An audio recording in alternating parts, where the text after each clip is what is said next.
এ কি কাণ্ড ঘটে চলেছে আমাদের রাজ্যে! ৮৮ বছরের বৃদ্ধ কাটোয়ায় তাকেও আসতে হলো শুনানির জন্য হুইল চেয়ারে বসে। নিয়ম কি জানেন?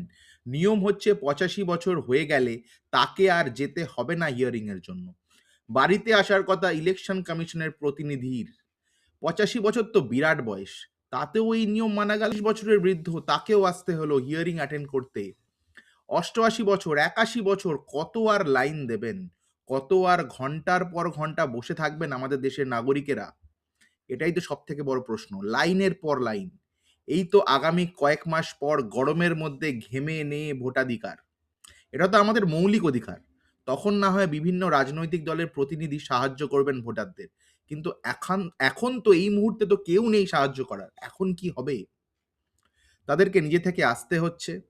ভোটের আগেও আবার লাইন, ভোগান্তির এক শেষ। সেই লাইনে ঘন্টার পর ঘন্টা দাঁড়িয়ে থাকতে হচ্ছে।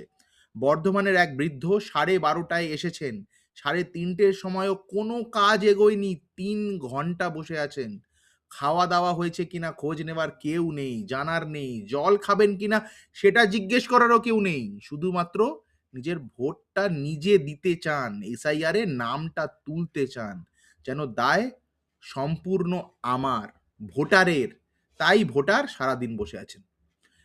শত ক্লান্তি, শত ভাবনা, শত দুশ্চিন্তা, শরীর খারাপ সত্ত্বেও তিনি বসে আছেন। কারণ তিনি ভোটার। তিনি ভোটটা দিতে চান। নিজের ভোট নিজে দিতে চান। কি বলবো আর? এখানেই শেষ করলাম। ভালো থাকবেন। নমস্কার।